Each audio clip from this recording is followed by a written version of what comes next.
Want to work in South Korea but worried about the EPS-TOPIK exam? Don't worry, this test is the first step to getting a job in Korea.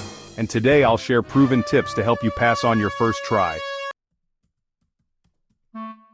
Stay with me until the end because I'll also reveal free resources to help you study smarter. Let's get started. How to pass EPS-TOPIK step-by-step guide.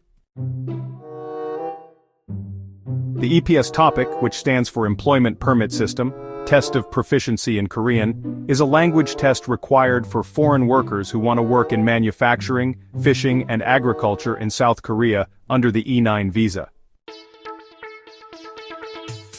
It's a basic Korean language test that checks your ability to read, listen, and understand Korean.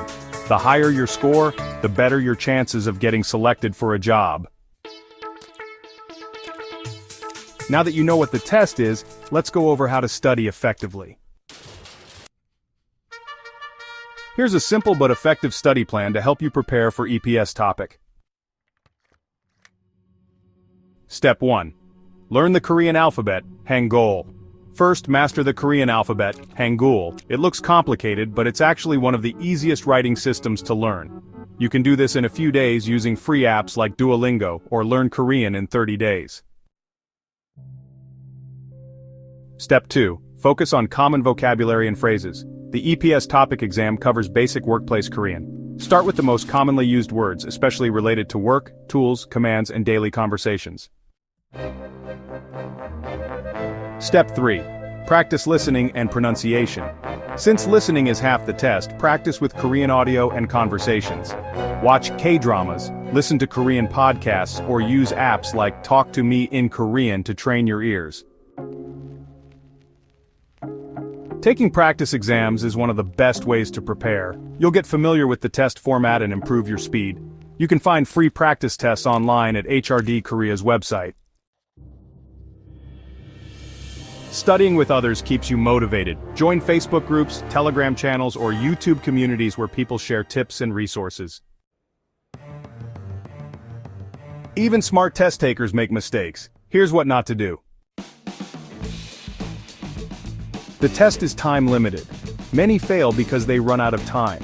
Practice answering quickly so you don't get stuck on one question. Don't just memorize words, learn their meaning and usage. Try to use Korean daily in conversations, even with yourself. Some focus only on reading but struggle with listening. Train your ears daily. Use audio lessons or watch Korean videos with subtitles. HRD Korea releases official past EPS-TOPIK exams. Reviewing them will give you an edge.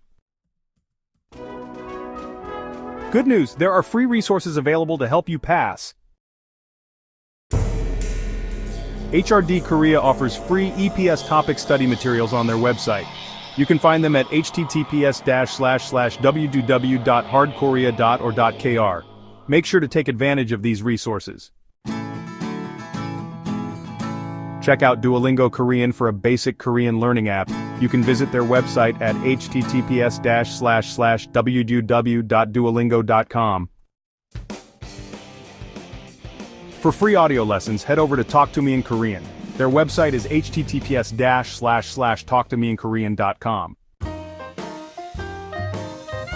And don't forget to take advantage of free EPS-TOPIK practice tests available at https://www.eps.go.kr.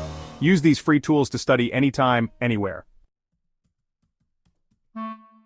Now that you have a study plan, are you ready to pass the EPS-TOPIK exam? Start preparing today.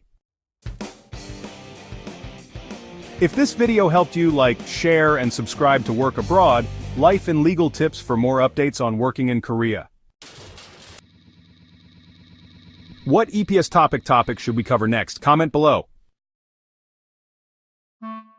Subscribe to Work Abroad, Life and Legal Tips. Watch How to Work in Korea as a Filipino EPS Guide.